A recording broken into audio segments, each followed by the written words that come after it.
Voilà, et une victoire importante. Une victoire importante, un but incroyable pour vous et pour toute l'équipe. Oui, tous les matchs sont importants, c'est important de gagner tous les matchs. C'est très difficile de jouer tous les matchs de ce championnat, en partie en raison des supporters, donc c'est une excellente victoire. Oui. Sente partir para você com Paris Saint-Germain, incroyable. C'est incroyable, n'est-ce pas, ce que vous avez vécu? Oui, c'est incroyable. Je ne le savais pas, je l'ai appris là à l'instant et c'est une très belle histoire, oui, en effet.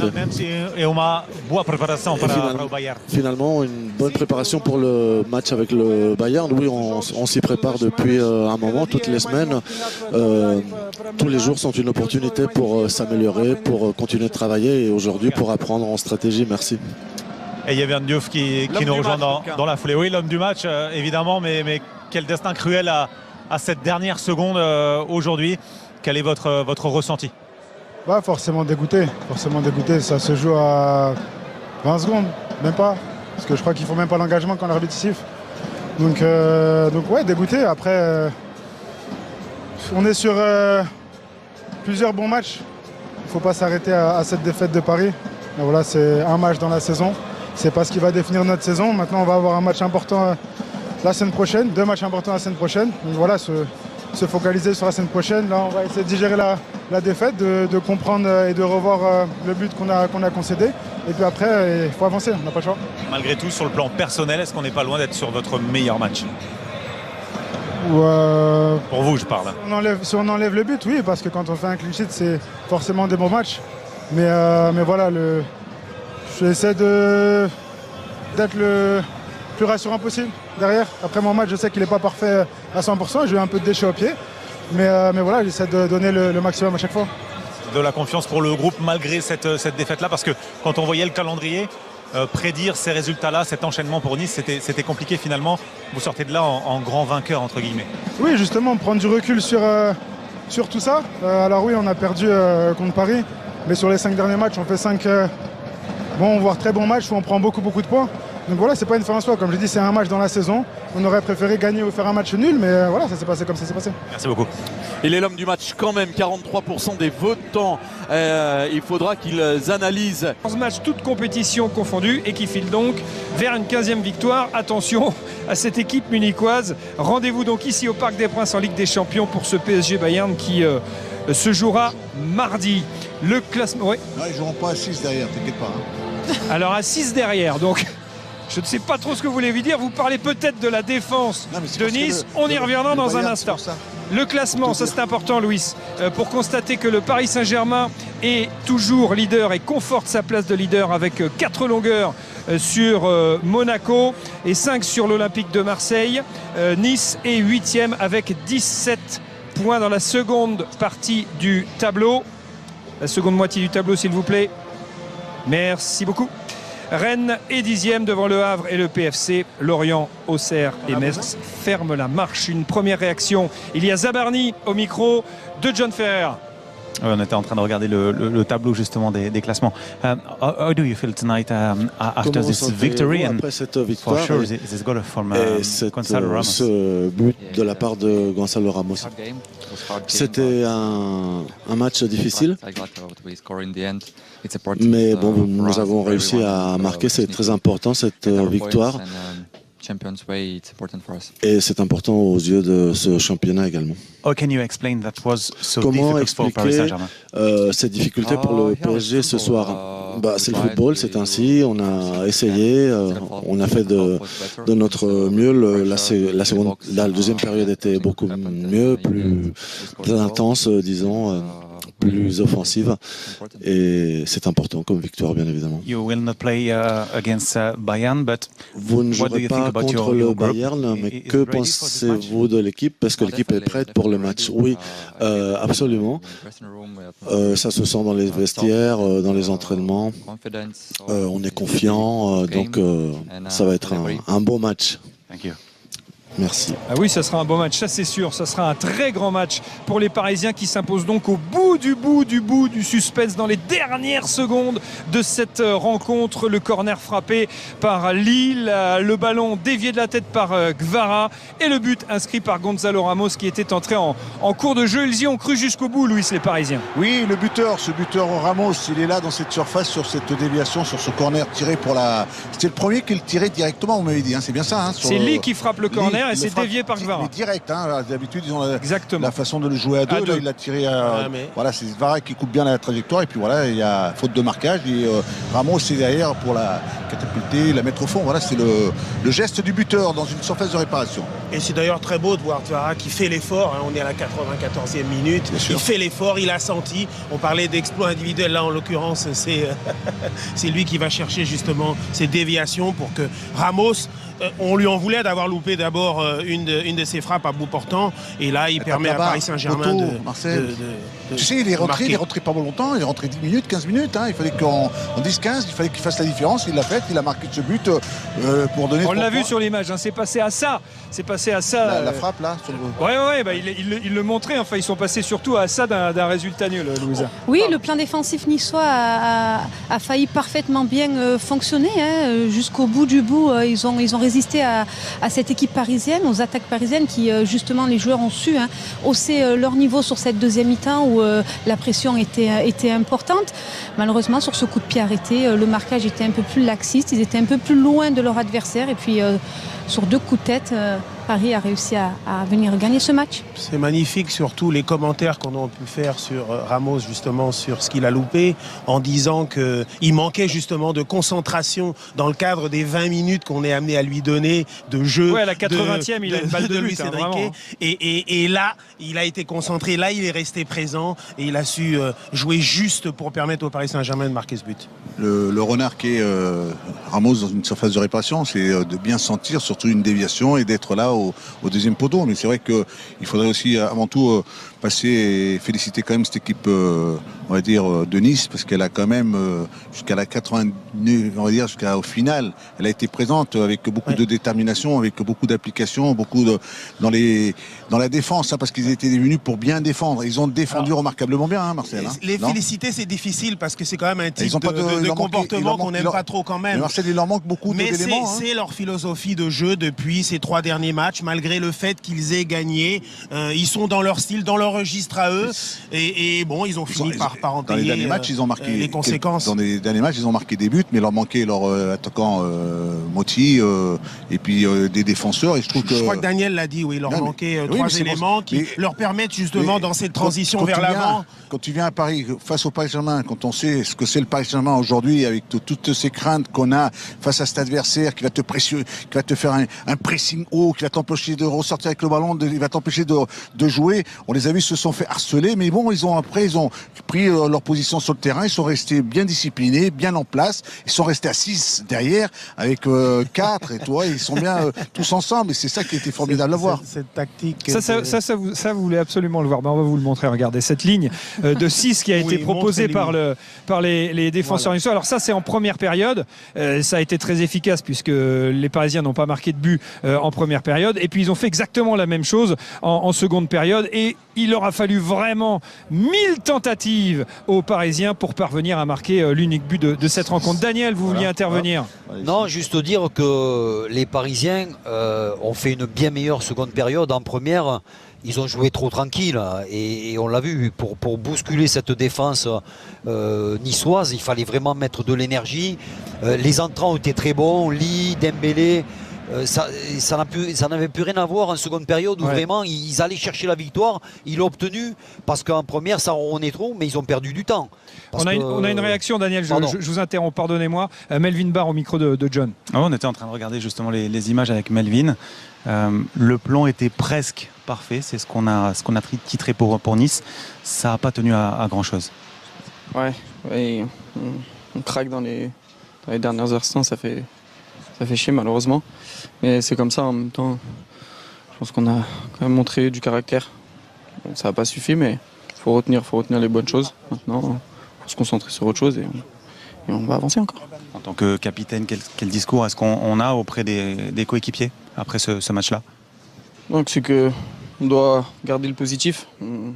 Paris, meilleure équipe en France, donc faut être déçu, mais pas trop non plus. Faut vite relever la tête parce qu'il y a eu des bonnes choses, donc faut garder les bonnes choses. Et c'est tout, il faut continuer à travailler. On a parlé des entrants parisiens qui ont aussi fait la différence, avec Lee qui a été très remuant, avec Ramos qui marque ce but-là. Vous avez senti vraiment un changement sur le dernier quart d'heure où c'était vraiment très dur à tenir? C'était très dur, c'était dur tout le match je pense, mais on a tenu en tout cas le plus possible. C'est que leurs entrants, ils ont été décisifs. Maintenant, je pense pas, en tout cas pour ma part, ça n'a pas été plus difficile qu'au début du match. Donc non, ça n'a pas changé grand-chose les entrées, mais en tout cas, eux, ils ont été décisifs et c'est tout. Merci beaucoup. On vous laisse rentrer, merci. Oui, il y a de la déception et de la frustration, évidemment, chez Melvin Barr et les Niçois. Regardez les chiffres de cette rencontre avec une ultra domination des Parisiens, une ultra possession des Parisiens. Le plan de jeu était très clair, 77-23, voilà, 77% de possession pour les Parisiens. Le plan de jeu était très clair, du côté des Niçois. Luis Enrique est au micro de John Ferreira. Il se moque de ma main qui est blessée, mais bon. Oui, je cuisine. Oui, tous les risques. Vous ne cuisinez pas, Louis? Non. Non, ok, bon, c'est pas grave. Un petit peu. C'est vrai, un petit peu. Bon, il va falloir cuisiner un petit plan pour le Bayern Munich. On va y revenir. En tout cas, le plan a été difficile aujourd'hui parce que Nice vous a mené encore une fois, francaise, même la vie dure. Nice est une équipe très forte. Aujourd'hui, ils ont défendu beaucoup plus que d'habitude quand ils jouent ici. Je pense qu'on a défendu très bien pendant tous les matchs. Les premiers mi-temps et les premières 30 minutes, ça n'était pas bon, mais le reste du match, je pense qu'on a mérité la victoire. Justement, on va vous montrer une séquence avec la ligne de 6 de l'OGC Nice. Alors forcément, quand ça défend bas et avec des lignes pareilles, c'est vraiment difficile de trouver la brèche. C'est le football. Il faut savoir gérer chaque phase de jeu. Et en ce sens-là, nous sommes habitués à avoir le ballon. C'est notre première qualité, notre première condition. Et c'est comme ça. Et nous aimons jouer contre une équipe qui est aussi loin de notre but. Et on est habitué, on a de la qualité, joueurs de beaucoup de qualité. Et aujourd'hui, je pense que pour nous, c'est important d'avoir ce résultat dans la dernière action parce qu'on continue avec notre semaine et on est content. Oui, parce que je vous ai vu fêter ce but comme une finale de Ligue des Champions presque. Vous êtes entré sur le terrain. Et quand tous sont ton supporters, tout le temps va avoir de la mentalité de chanter tout le temps. Et c'est les minutes 94. Et encore, ils chantent. Nous devons lutter comme on a fait. Et à la fin, aujourd'hui, c'est joli pour tout parce qu'on a gagné 3 points. Ma dernière question, on voit à la 70e minute une tête de Guevara qui passe au-dessus. Et là, je vois vous retourner vers le banc en disant Gonzalo Ramos, il faut qu'il rentre. Parce que c'est ce genre de ballon qu'il va devoir mettre au fond. À la fin, je pense qu'on a fait tout ce que nous pensons était important pour gagner le match. On a pensé que la rentrée de Ousmane et aussi Gonzalo, peut-être c'était important, mais je pense que toute l'équipe a fait un très bon boulot et on est très très content. Encore bravo pour votre français, vraiment. Bravo. Ah ouais, c'est intéressant effectivement ce que dit Luis Enrique sur la fin de l'interview, parce qu'en fait ils ont tout tenté, ils ont fait tout ce qui était en leur possible pour parvenir à marquer. Ils ont dû attendre la 94e pour mettre ce but, mais finalement si ça s'était conclu à 0-0, il n'y aurait pas eu de reproche à faire à ces joueurs. Je pense qu'ils ont tenté, ils ont mis en place par leur jeu, leur style, d'essayer d'empêcher cette équipe de Nice 1 de ressortir et de faire un bon pressing. Ensuite en récupérant le ballon, en se projetant, en étant le plus proche, parce qu'on était dans les 18 mètres. On a eu des centres contrés, il y a eu des frappes contrées, il y a eu des têtes qui ne sont pas passées pas loin, une frappe sur un poteau.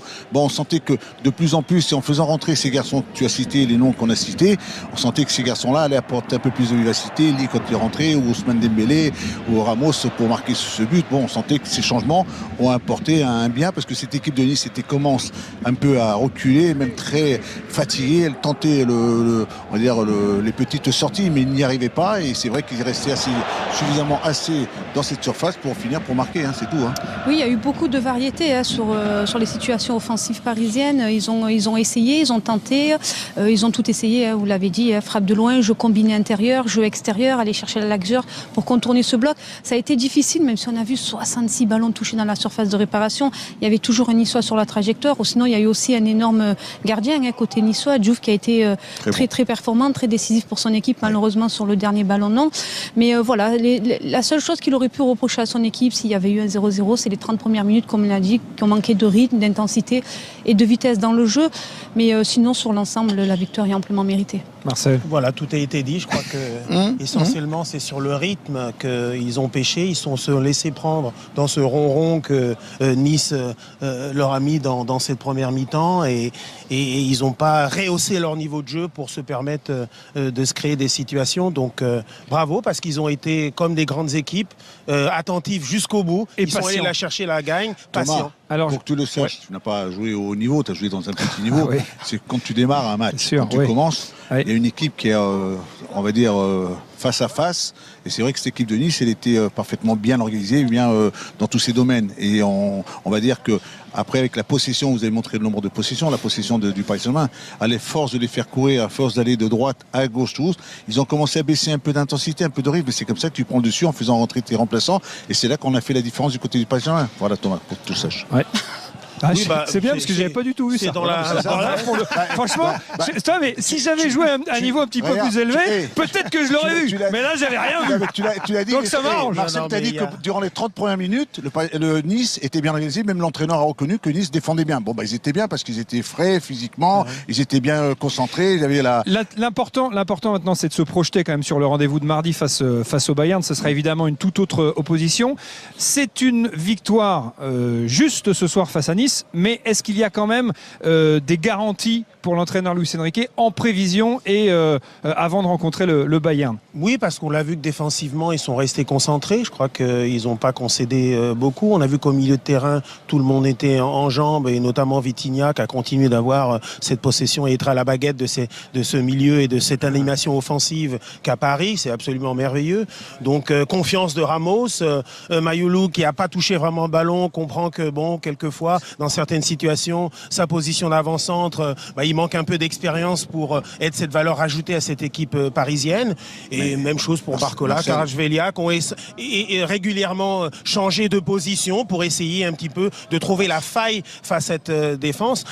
En l'occurrence, mardi, ils vont avoir un adversaire qui va leur ouvrir et leur permettre justement de s'exprimer beaucoup. Bayern va pas jouer comme ça. Techniquement, vont sortir le ballon proprement, ils vont tenter des choses. Le Bayern, ils ont quand même des éléments offensifs au milieu de terrain, mais c'est vrai que le Paris Saint-Germain a cette qualité d'aller presser, d'aller embêter son adversaire, et ce sera peut-être là de toute façon, Paris a des certitudes déjà depuis la saison dernière.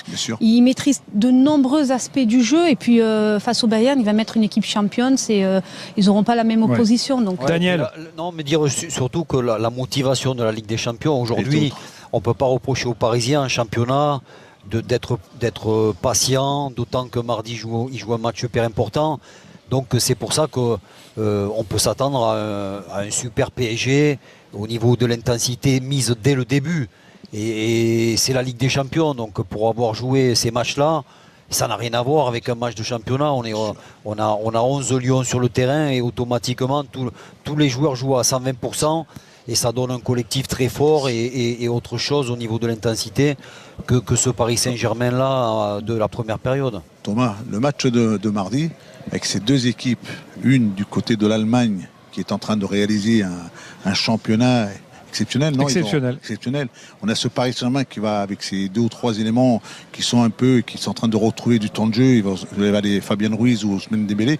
Moi, je pense que mardi, on peut assister à un gros match. Super, là, le match je te l'annonce, ça va être pas mal. On va assister également à un très grand match dans le grand rendez-vous du samedi soir, présenté par Florian Janton. Bonsoir Florian. Saint-Etienne qui se déplace ce soir à l'Étoile Rouge de Saint-Ouen. Bayern Munich et le Bayer Leverkusen, c'est Europe Arena, emmené par Darren Tullet avec Benjamin Mukanjo. Ce soir, une très belle affiche du championnat d'Espagne. Le Real Madrid accueille...